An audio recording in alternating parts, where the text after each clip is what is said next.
Hello दोस्तों, आज हम लोग बात करने वाले हैं कैंसर के बारे में। देखो यार, ये जो कैंसर है ना, बहुत ही खतरनाक बीमारी है और वर्ल्ड हेल्थ ऑर्गेनाइजेशन ने इसको मोस्ट ड्रेडेड डिजीज का भी नाम दिया है। ये एक तरह से जैसे हमने एड्स को क्या बोला यार कि अ ग्रुप ऑफ डिजीज है, वैसे ही ये कैंसर भी एक ग्रुप है डिजीजेस का। देखो, ये एक्वायर्ड भी हो सकता है और हेरिडिटरी भी हो सकता है। बात आती है कि कैंसर होता कैसे है। देखो, जो नॉर्मल सेल्स होते हैं ना, वो अपनी कैपेसिटी खो देते हैं अच्छे से कंडीशन में डिवाइड करने का। मतलब कि नॉर्मल ग्रोथ की जगह पे उनके अंदर क्या होता है, एब नॉर्मल ग्रोथ होता है। तो हम क्या बोलेंगे यार कि ये जो कैंसरस सेल्स है वो कैसे कैरेक्टराइज किए जाते हैं। तो characterized by the development of abnormal cells. क्योंकि जो नॉर्मल सेल्स है यार, उनमें क्या हो जाएगा, अनकंट्रोल्ड ग्रोथ हो जाएगा। उसके वजह से क्या डेवलप हो जाएंगे, एबनॉर्मल सेल्स डेवलप हो जाएंगे। That divide uncontrollably. ठीक, क्या करेंगे, ये डिवाइड करने लगेंगे कैसे, अनकंट्रोलेबली। ठीक, और इसके वजह से क्या होगा, नॉर्मल सेल्स को डिस्ट्रॉय कर देंगे uncontrollably and destroy the normal sales. ठीक है, देखो सेल्स यहाँ पे बोला जा रहा है, इसका मतलब क्या है कि मैं टिश्यू भी बोल सकता हूँ ना, तो और क्या बोल सकता हूँ, डिस्ट्रॉय द नॉर्मल सेल्स, या फिर क्या बोल सकते हैं उसको, normal body tissue. Normal body tissue, क्योंकि यार बहुत सारे टिश्यू मिलके ही तो, बहुत सारे सेल्स मिलके ही तो टिश्यू बनाते हैं ना। और फिर ये जो एबनॉर्मल सेल्स तुम्हारे बने हैं, या फिर इसको तुम क्या बोल सकते हो, एबनॉर्मल टिश्यू। ये क्या करेगा ना कि नॉर्मल सेल्स से उनका खाना और पानी O2 चुरा लेगा। क्या करेगा कि ये जो तुम्हारा एबनॉर्मल सेल है या फिर एबनॉर्मल टिश्यू है, क्या कर लेगा ये कि take food and O2 from normal tissue. ठीक, ये बात हो गई।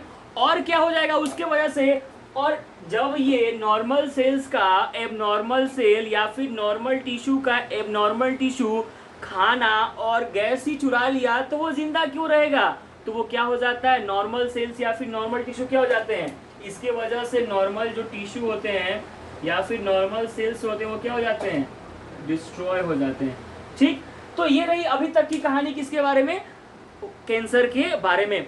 ये जो एबनॉर्मल ग्रोथ हो रहा है टिश्यू का, देखो कोई तुमसे पूछे कि कैंसर कैसे होता है, तो तुम क्या बोलोगे कि देखिए हमारे बॉडी के अंदर जो सेल्स है वो एक कंट्रोल मैनर में डिवाइड कर रहे होते हैं, लेकिन कुछ एजेंट्स के वजह से क्या होता है कि हमारा जो सेल साइकिल होता है वो गड़बड़ा जाता है, और उसके वजह से जो नॉर्मल सेल्स है वो कन्वर्ट किस में हो जाते हैं, एबनॉर्मल सेल्स में। और जो एबनॉर्मल सेल्स बनते हैं वो नॉर्मल सेल्स का फूड और ऑक्सीजन चुरा लेते हैं, जिसके वजह से नॉर्मल सेल डिस्ट्रॉय हो जाता है। और वो नॉर्मल सेल डिस्ट्रॉय होकर किस में बन जाता है कि एबनॉर्मल ग्रोथ हो जाता है, एबनॉर्मल टिश्यू का क्लस्टर बन जाता है, जिसको क्या बोलते हैं हम लोग, ट्यूमर। इसको नोट करेंगे, फिर हम उसको लिखेंगे। देखो यार, मैं बार बार आपसे क्या बोल रहा हूं कि हमारे बॉडी के अंदर जो सेल ग्रोथ और डिफरेंशिएशन होता है वो हाईली कंट्रोल्ड और रेगुलेटेड मैनर में होता है। क्या बोल रहा हूं मैं कि सेल डिवीजन, या फिर उसको क्या बोल सकते हो, सेल डिफरेंशिएशन। तो क्या बोलेंगे कि जो सेल ग्रोथ होता है, cell growth and differentiation highly controlled way में होता है, हाईली कंट्रोल्ड मैनर में होता है।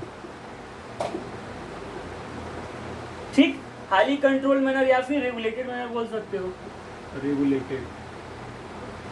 ठीक, अब क्या हुआ कि जो कैंसर सेल्स है वो क्या करेंगे, इस लॉ को वोलेट कर रहे हैं ना, नॉर्मल सेल्स कंट्रोल्ड वे में डिवीजन कर रहे हैं, लेकिन ये जो कैंसरस सेल है क्या कर रहे हैं, अनकंट्रोल्ड ग्रोथ कर रहे हैं। इसका मतलब क्या हुआ कि कोई ना कोई प्रॉपर्टी होता होगा ना जो नॉर्मल सेल्स शो कर रहे होते होंगे और एबनॉर्मल सेल्स शो नहीं कर रहे होते होंगे।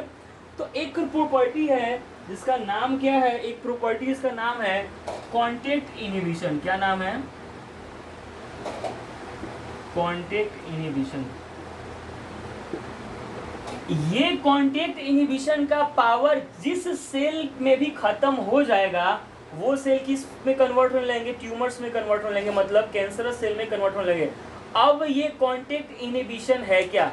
इसका मतलब ये है कि एक सेल दूसरे सेल के साथ कांटेक्ट में रहते हैं जिसके वजह से एबनॉर्मल ग्रोथ नहीं होता है। क्या बोल रहा हूं मैं? कि एक सेल दूसरे सेल के साथ में कांटेक्ट में रहता है जिससे कि अनकंट्रोल्ड ग्रोथ इनहिबिट होता है। इसमें क्या बोलेंगे कि contact with other cells to inhibit uncontrolled growth, to inhibit uncontrolled growth. और ये पावर किसके पास होता है? नॉर्मल सेल्स के पास। किसके पास? नॉर्मल सेल्स के पास। और जो ये पावर खो देते हैं, मतलब कैंसरस सेल के अंदर क्या ये पावर नहीं होता है। Cancerous cell lost the power of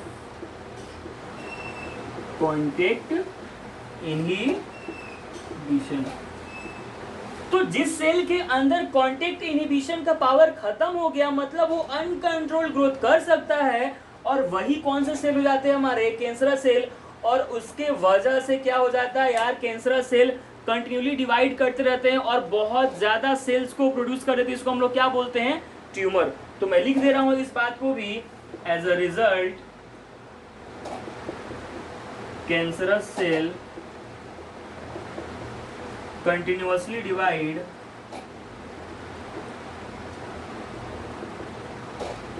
and give rise to mass of cells। और उस मास ऑफ सेल्स को हम क्या बोलते हैं यार? ट्यूमर। क्या बोलते हैं? ट्यूमर। तो यही वो ट्यूमर है जो किसके वजह से बन रहा है? हमारे कैंसरस सेल की वजह से बन रहा है। और कैंसरस सेल क्यों बन रहे हैं? क्योंकि जो सेल कांटेक्ट इनहिबिशन का पावर खो दे रहे हैं वही किस में कन्वर्ट हो जा रहे हैं? हमारे कैंसरस सेल में। कांटेक्ट इनहिबिशन होता क्या है यार? कि एक सेल दूसरे सेल के साथ कांटेक्ट में रहते हैं जिसके वजह से अनकंट्रोल्ड ग्रोथ नहीं होता है। ठीक, तो ये सारी बातें। अब हम किसके बारे में जानेंगे यार? कि डिफरेंट टाइप्स के जो ट्यूमर आ रहे हैं वो कौन कौन से हैं। दो तरह के बेसिकली होते हैं, तो उनके बारे में हम नोट करेंगे। पहले आप इसको नोट कर लेंगे। तो जो ये ट्यूमर होते हैं कितने तरह के होते हैं यार? दो तरह के होते हैं। जो मैंने ट्यूमर आपको बताया, ट्यूमर ये दो तरह के होते हैं। एक होता है मेलिग्नेंट ट्यूमर और एक होता है बेनिग्न ट्यूमर। एक होता है मेलिग्नेंट ट्यूमर, ठीक, और एक होता है बेनिग्न ट्यूमर। दोनों में अंतर क्या है? दोनों में अंतर क्या है यार? इसमें से एक कम फैटल होता है और एक ज्यादा फैटल होता है। ठीक है, ये जो तुम्हारा बेनिग्न ट्यूमर होता है ना, ये बॉडी में एक ही जगह पे रहता है।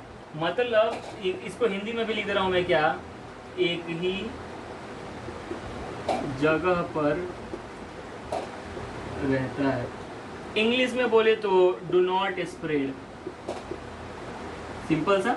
ठीक, ये ट्यूमर जहां पे भी होगा वहीं पर रहेगा, बॉडी के अंदर ये फैलेगा नहीं। ठीक है, ये फैटल नहीं होता, नॉट फैटल, ये हानिकारक नहीं होता है। और क्या कि इसका ग्रो होने का जो रेट है वो स्लो रहता है as compare to malignant tumour. तो क्या लिखोगे? Growth slower than malignant tumour. ये जो है ना यार मेलिग्नेंट ट्यूमर, ये फैटल होता है, फास्टर ग्रोथ भी इसका फास्टर होता है। यहाँ पे फास्टर ग्रोथ कहने का मतलब क्या है? कि ये फास्टली डिवाइड करेगा, तेजी से ये क्या करेगा? डिवाइड करेगा। और फिर क्या हो जाएगा? ये कि ये डिलोकलाइज होगा। ये क्या है? लोकलाइज्ड है। ये क्या हो जाएगा? डिलोकलाइज्ड। और इस डिलोकलाइजेशन की वजह से ही इसको हम क्या बोलते हैं? कि इसके पास एक पावर होता है किस चीज का, सॉरी पावर नहीं, एक प्रोसेस होता है किस चीज का? मेटास्टेसिस का। मेटास्टेसिस किसको बोलते हैं यार, कि जब ये ट्यूमर्स एक बॉडी में से एक जगह से चल के दूसरी जगह पे जाके सेटल हो जाते हैं, क्या बोलेंगे हम, डिलोकेलाइज एंड फॉर्म, डिलोकेलाइज होके और क्या बना देगा, new tumour, delocalise and form new tumour. ठीक, नया ट्यूमर बनाने के बाद क्या करेगा, वहां पे सेटल हो जाएगा, new tumour where they settle again. मैं फिर बोल रहा हूं, ये जो मेलिंग ट्यूमर है इसके पास कैपेसिटी किस चीज का है, कि बॉडी में एक जगह से दूसरी जगह पे जाके बैठ सकता है, और उसी प्रोसेस को, उसी पावर को, उसी इसके प्रॉपर्टी को हम लोग क्या बोलते हैं, मेटास्टेसिस बोलते हैं। तो मैंने क्या लिखा कि delocalised and form new tumour where they settle again, और इसी प्रॉपर्टी को हम लोग क्या बोलते हैं, मेटास्टेसिस। क्या बोलते हैं, मेटास्टेसिस। तो मेटास्टेसिस को कौन करता है, मेटास्टेसिस। मेटास्टेसिस कौन सो करता है, मेलिंग ट्यूमर। ये होता क्या है कि जो ट्यूमर हमारे बॉडी में एक जगह से दूसरी जगह पे जाके फिर सेटल हो जाते हैं, उसी प्रॉपर्टी को हम क्या बोल रहे होते हैं, मेटास्टेसिस। ठीक है, तो कॉन्टैक्ट इनहिबिशन कौन शो करता है, नॉर्मल सेल। एबनॉर्मल सेल बोले तो कैंसरस सेल, ये प्रॉपर्टी शो नहीं करते हैं। और यहाँ पे फिर एक वर्ड क्या है, मेटास्टेसिस। मेटास्टेसिस शो कौन करता है, हमारा मेलिग्नेंट ट्यूमर। ठीक है, तो इसको आप लोग नोट करेंगे, फिर हम आगे बढ़ते हैं। अब बात करने वाले हैं हम कॉज ऑफ कैंसर के बारे में, कि आखिर ये कैंसर होता कैसे है, कॉजेज ऑफ कैंसर। देखो, एड्स के बारे में जब हम बात कर रहे थे तो वहां पे एक HIV वायरस था, उसके वजह से हमारा इम्यून सिस्टम वीक हो रहा था, और उस वीकनेस की वजह से बहुत सारी बीमारी हो रही थी, इसको हम लोग क्या बोल रहे थे, एड्स बोल रहे थे। यहाँ पे भी कुछ ऐसे एजेंट्स होंगे जो कि कैंसर कॉज करेंगे, कुछ ऐसे एजेंट्स होंगे जो कि हमारे नॉर्मल सेल साइकिल को क्या करेंगे, डिस्ट्रॉय कर रहे होंगे। तो वैसे एजेंट्स को क्या बोलते हैं हम, कार्सिनोजेन्स बोलते हैं। क्या बोलते हैं, कि various factor that may lead to the normal cell becoming a abnormal cell. मैंने क्या बोला, कि there are many factors which are responsible for conversion of normal cells into cancerous cell, and that agents are of three types basically: biological agent, chemical agent और physical agent, and that agent is known as carcinogens। मैंने क्या बोला, कि various factors that are responsible for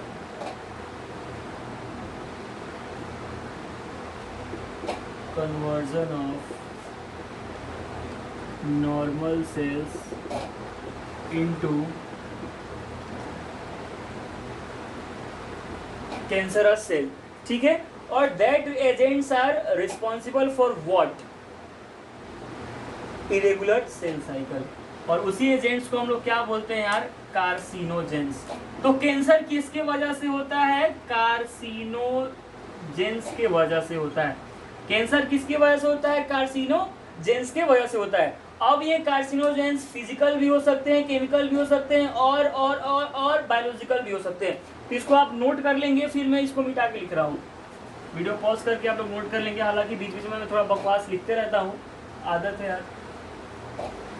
ठीक, तो अब हम देखते हैं कार्सिनोजेन का टाइप। एनसीईआरटी ने भी आपका, एनसीईआरटी ने बस आपका नाम दिया हुआ है, तो हम किसका टाइप देखने वाले हैं अभी, कार्सिनोजेंस के टाइप देखने वाले हैं। ठीक है, एक होता है फिजिकल, एक होता है केमिकल, और एक होता है बायोलॉजिकल। फिजिकल की बात करेंगे ना, फिजिकल जब कार्सिनोजेंस की बात करेंगे तो यूवी रेडिएशन और एक्सरेज के बारे में बात होगा। किसके बारे में, यूवी रेडिएशन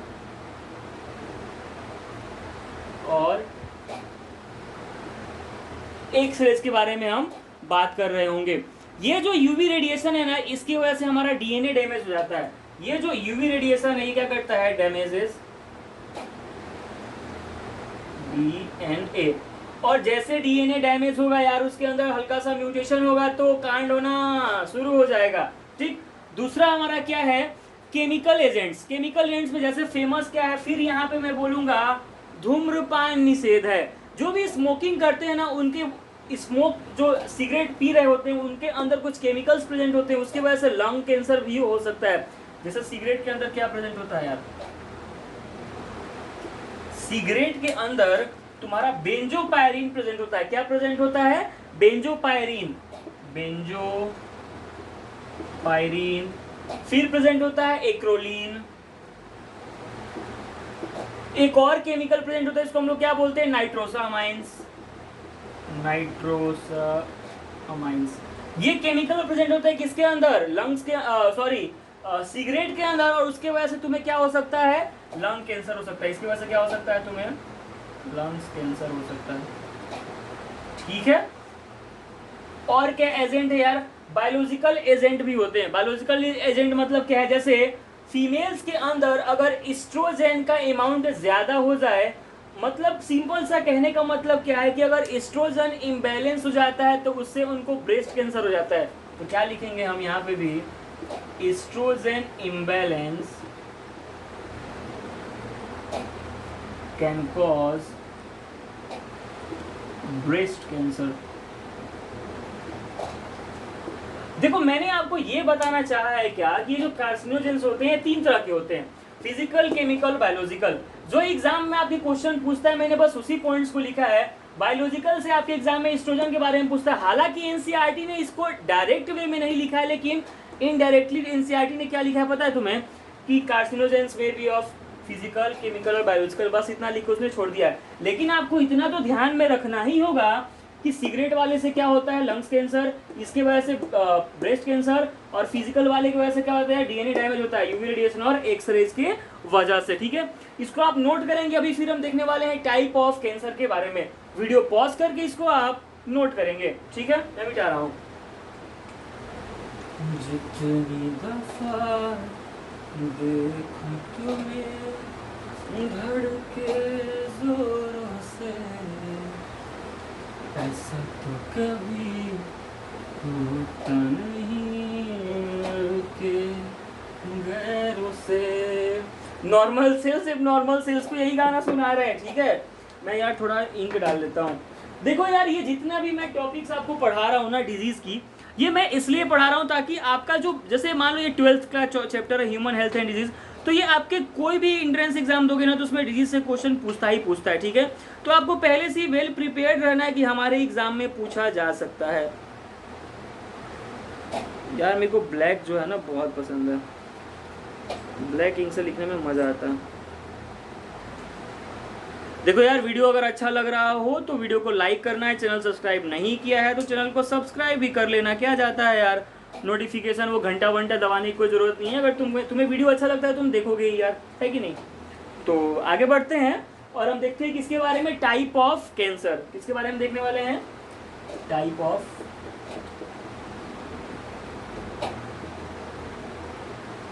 कैंसर। देखो कैंसर बेसिकली तीन तरह का होता है, एक होता है कार्सिनोमा, एक होता है सार्कोमा, और एक होता है ल्यूकेमिया। ठीक है, तो पहले हम देखने वाले हैं कार्सिनोमा के बारे में। पहले किसके बारे में देखने वाले हैं, कार्सिनोमा के बारे में। ये होता है किसके वजह से, एपिथेलियल सेल्स की वजह से। बोले तो स्किन, या फिर उसी को क्या बोलते हैं हम, एपिथेलियल सेल्स की वजह से। जो हमारा ये स्किन है, ये क्या है, एपिथेलियल, ये ऊपरी परत। तो ये कैंसर, ये ट्यूमर कहां से ओरिजिनेट होता है, स्किन या फिर एपिथेलियल सेल से क्या होता है, ट्यूमर ओरिजिनेट होता है।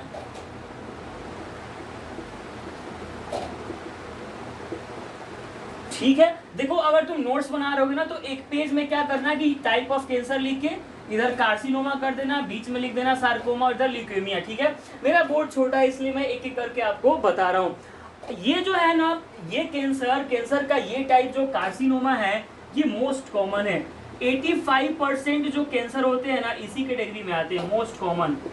85% जो कैंसर होते हैं ना कौन से कैटेगरी में आते हैं, हमारे कार्सिनोमा में। जैसे एग्जांपल की बात करें, हमारे इंडिया में सबसे ज्यादा कैंसर क्या होता है, ओरल कैंसर मैन के अंदर और यूटेराइन कैंसर फीमेल्स के अंदर। क्या बोला मैंने, ओरल कैंसर,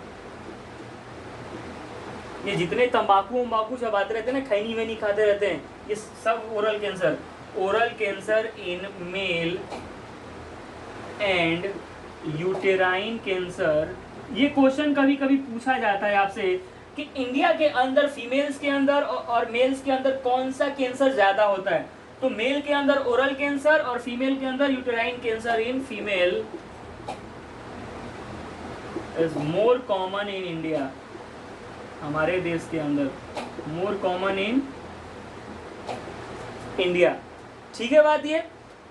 अब ये क्या बस यूटेराइन के अंदर होता है या फिर ये बस मुंह के अंदर ओरल कैविटी में ही होता है? नहीं, ये जो है आपके ब्रेन में हो सकता है,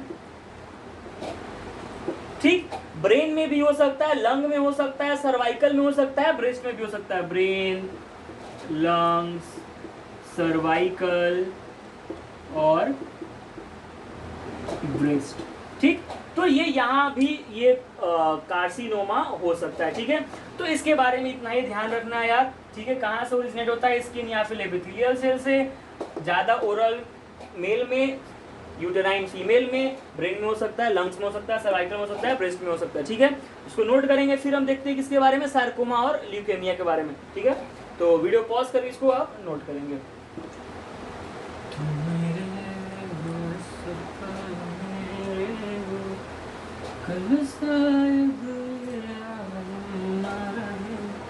कुछ ऐसा हो तुम ना रहो, कुछ ऐसा हो।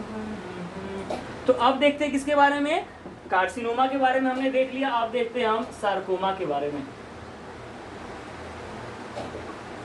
जैसे कार्सिनोमा एपिथेलियल सेल से ओरिजिनेट हो रहा था ट्यूमर, यहाँ पे ट्यूमर कहाँ से ओरिजिनेट होता है? मीजोडर्म से। ट्यूमर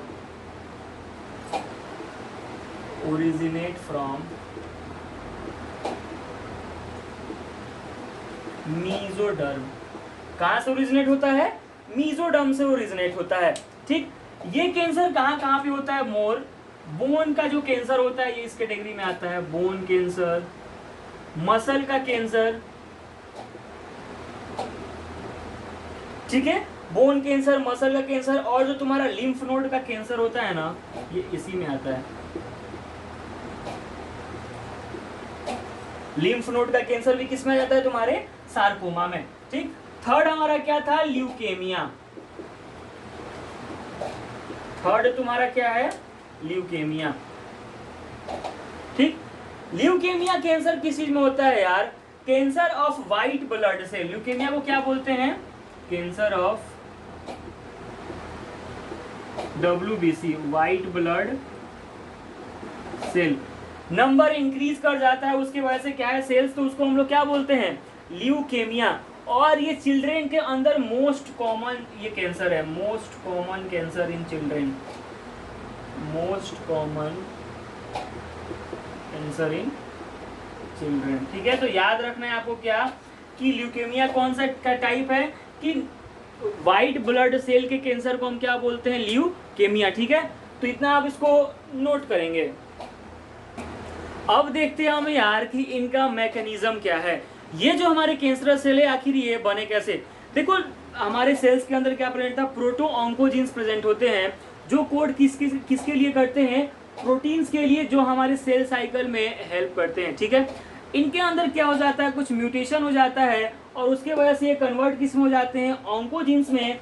और इसी ऑन्कोजीन्स की वजह से हमारा क्या होता है? कैंसर। हमारा कैंसर कौन सी सेल्स कौन से? ये ऑन्कोजीन्स, इनके अंदर वायरल जीन्स प्रेजेंट होते हैं, ठीक है, कैंसरस वायरल जीन्स प्रेजेंट होते हैं, उसकी वजह से हमें क्या होता है? कैंसर होता है। लेकिन ऐसा नहीं है कि सारे म्यूटेशन कार्सिनोजेनिक है, ऐसा बिल्कुल भी नहीं है कि सारे म्यूटेशंस की वजह से हमारे बॉडी में कैंसरस सेल डेवलप हो जाएंगे। कुछ म्यूटेशंस हमारे लिए यूजफुल भी हैं, तो कुछ म्यूटेशन हमारे लिए हार्मफुल भी है, ठीक है। तो याद क्या रखना है कि प्रोटो ऑन्कोजीन्स के अंदर म्यूटेशन हुआ, कन्वर्ट किस में हो गए? वो ऑन्कोजीन्स में। और इन ऑन्कोजीन्स की वजह से क्या है? कॉन्टेक्ट इनहिबिशन का पावर सेल्स के अंदर खत्म हो जाता है, ठीक है। तो ये सिंपल सा मैकेनिज्म है, ठीक है। कैंसर से आपका बेसिक क्वेश्चन क्या पूछा जाता है? Cause of cancer, treatment of cancer, diagnosis of cancer और टाइप ऑफ कैंसर, ठीक है। तो इसको आप नोट करेंगे, फिर हम बढ़ते हैं किसके तरफ, कि इसका डायग्नोसिस हम कैसे करते हैं। देखो यार वीडियो बहुत लंबा हो रहा है, इसलिए मैंने दूसरा मेथड लिया आपको पढ़ाने का, ठीक है। तो अब बात करते हैं कि कैंसर डिटेक्ट कैसे होता है। देखो अगर तुमने अर्ली डिटेक्शन कर लिया कैंसर का ना, तो इलाज इसका थोड़ा सा संभव है। देखो अभी तक कैंसर का भी कोई मतलब क्या बोल सकते हो कि फुली कंप्लीट ट्रीटमेंट अभी तक खोजा नहीं जा सका है। लेकिन अगर कैंसर पहले डिटेक्ट हो जाता है, पहले तुम पता लगा लेते हो कि कैंसर है, तो वो ठीक किया जा सकता है, ठीक है। बात करें कि इसका डायग्नोसिस कैसे होता है, तो सबसे पहला मेथड क्या जनरल यूज किया जाता है, बायोप्सी। बायोप्सी में क्या करते हैं ना कि टिश्यू को चेक करते हैं कि आखिर कोई टिश्यू में कितना ग्रोथ हुआ है। अगर जिस टिश्यू में एबनॉर्मल ग्रोथ हो गया होगा, वहां पे हमें अंदाजा लग सकता है ना कि हाँ कोई ना कोई झमेला वहां पे हो चुका है। इसका मतलब क्या है कि वहां पे सेल्स का ग्रोथ एबनॉर्मल हो रहा होगा। तो बायोप्सी किसको बोलते हैं, tissue examination to determine the condition of tissue. कि कंडीशन ऑफ टिश्यू कहने का मतलब क्या है कि उसका ग्रोथ कितना हुआ है, साइज में कितना बढ़ा है, ठीक। दूसरा क्या है कि अगर ल्यूकेमिया का कैंसर जो हो रहा है, ल्यूकेमिया में क्या तो बोला था मैंने कि ब्लड सेल्स के काउंट को चेक करते हैं। तो और क्या डिटेक्शन करते हैं हम, ब्लड और बोन मैरो का टेस्ट कराते हैं। किस चीज के लिए, चेक करने के लिए कि क्या सेल्स का जो है काउंट इंक्रीज किया है कि नहीं, ठीक है। तीसरा क्या यूज करते हैं, रेडियोग्राफी। और रेडियोग्राफी में किस चीज का यूज करते हैं हम, एक्सरे का। फिर क्या है, सीटी कंप्यूटेड टोमोग्राफी। तीसरा है एमआरआई, मैग्नेटिक रेजोनेंस थेरेपी। इसका फुल फॉर्म भी आपको याद होना चाहिए क्योंकि ये एनसीईआरटी में गिवन है, ठीक। कंप्यूटर टोमोग्राफी और एमआरआई, ये जो रेडियोग्राफी, कंप्यूटर टोमोग्राफी और एमआरआई, इन तीनों का यूज किस चीज के लिए करते हैं, इंटरनल ऑर्गन्स के अंदर कैंसर है कि नहीं उसको डिटेक्ट करने के लिए। अब ये जो कंप्यूटर टोमोग्राफी है ना, ये किस चीज को यूज करता है, नॉन आयोनाइजिंग रेडिएशन, सॉरी ये जो एमआरआई है ना, ये किस चीज को यूज करता है, नॉन आयोनाइजिंग रेडिएशन को यूज करता है। लेकिन जो कंप्यूटर टोमोग्राफी वो किस चीज को यूज करता है, एक्स रेज को यूज करता है। किस चीज को, एक्स रेज को यूज करता है कंप्यूटर टोमोग्राफी। किस चीज के लिए, 3 डायमेंशनल इमेज जनरेट करने के लिए। तो मैंने क्या बोला कि कहांगे, हाँ रेडियोग्राफी में किस चीज का यूज होता है, एक्स रेज का। कंप्यूटर टोमोग्राफी में भी किस चीज का यूज होता है, एक्स रेज का। किस चीज के लिए, 3 डायमेंशनल इमेज जनरेट करने के लिए। और फिर एमआरआई में किस चीज का यूज होता है, नॉन आयोनाइजिंग रेडिएशन और स्ट्रॉन्ग मैग्नेटिक फील्ड्स का। तो कंप्यूटर टोमोग्राफी, रेडियोथेरेपी और एमआरआई किस चीज के लिए होता है, इंटरनल ऑर्गन्स के अंदर कैंसर है या नहीं उसको डिटेक्ट करने के लिए। कंप्यूटर टोमोग्राफी के अंदर किस चीज का यूज होता है, एक्सरेज का। क्यों यूज करते हैं, क्योंकि हमें 3 डायमेंशनल इमेज निकालना होता है। और रेडियोथेरेपी के अंदर भी हम एक्सरे का यूज करते हैं, और एमआरआई के अंदर भी हम किस चीज का यूज करते हैं, नॉन आयोनाइजिंग रेडिएशन का और स्ट्रॉन्ग मैग्नेटिक फील्ड का, ठीक है। तो ये सारी बातें आपको याद रखनी है किसके बारे में, डिटेक्शन के बारे में। एक और डिटेक्शन होता है, उसको हम क्या बोलते हैं कि एंटीबॉडीज। देखो हमारे बॉडी में कैंसरस सेल्स का एंटीजन प्रेजेंट होगा, अगर हम उसका एंटीबॉडी डाल देंगे तो एंटीजन एंटीबॉडी रिएक्शन एग्लूटिनेशन हो जाएगा ना, एग्लूटिनेशन क्या होने लगेगा, एग्लूटिनेशन। तो इस रिएक्शन से भी हमें पता चल जाएगा कि लगता है कि वहां पे कैंसर हो रहा है, ठीक है। तो ये है डायग्नोसिस किसका, कैंसर का। और ये एनसीईआरटी में सारी बातें लिखी हुई हैं, इसको आप नोट करेंगे। फिर हम देखते हैं कि इसका ट्रीटमेंट क्या है।